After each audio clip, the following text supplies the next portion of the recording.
Hey there, I'm Jakub and I'm the founder of the Project Picoballoon. The Project Picoballoon started as a small project of mine in Slovakia, but over time it developed into a large international research effort, where a team of students from all over the world work on the development of technologies and methods to research weather behavior.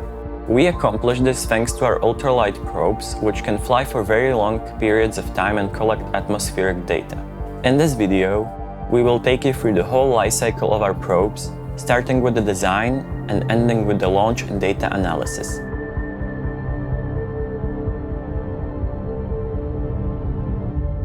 Each probe starts at the design stage. There are many parameters a probe needs to fulfill. The ultralight components help us ensure more stable and long-lasting flight. Our current probe prototype weighs around 5 grams with all its mechanical and electrical systems.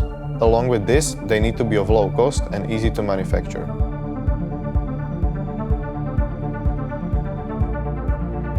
In our labs, we use high-end tools for assembly and testing of our probes. Since many of our components use sub-millimeter pitch, and others are smaller than a millimeter by themselves, we need to be very precise during this process. We do most of our work under our microscope. After placing all the components on the printed circuit board, we place it into our soldering oven, where the components get soldered to the board. During the flight, our probes are exposed to extreme conditions, such as temperatures of -50°C, relative humidity ranging from 0 to 100%, and mechanical loads caused by the balloon moving in the atmosphere at speeds reaching 200 km/h. Despite these extreme conditions, we try our best to realistically emulate these conditions here on the ground. We also rigorously test the power systems to maximize the power source capabilities and minimize the power load.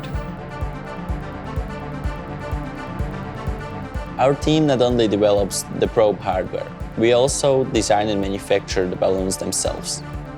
But the probe is of no use if the balloon isn't inflated and calibrated properly. This is exactly why we developed our own physics simulation software, which helps us predict the adequate pressure and flight path for the balloon. After the balloon is filled with helium, it's completely sealed off so it doesn't leak during the flight. When planning the launch, we consider many aspects. We scan the neighboring obstacles to prevent any issues, and we also monitor weather so everything can transpire as smoothly as possible.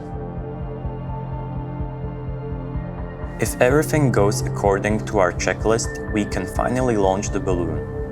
The ascent of our balloons is very slow, reaching an altitude of 10 kilometers can take even 2 hours.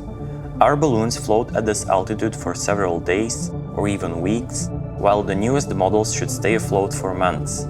During this time, they can collect heaps of data related to weather, light spectrum, gas concentration, or the location and movement of the probe. The data is then being transmitted to us over the LoRaWAN network. Consequently, this data gets sent over and processed at our server. This allows us to easily check and analyze this data on our web dashboard in real time.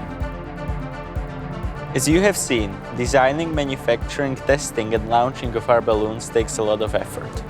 The technology and its implications go far beyond the student project.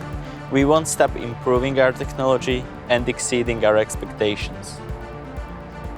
Our team is much larger than just the people you have seen in this video. We value all of our team members and try to make everyone learn new skills along the way. If you are interested in joining us, whether as a new team member or as a project partner, or if you simply want to learn more about the project, feel free to check out our website to find out more.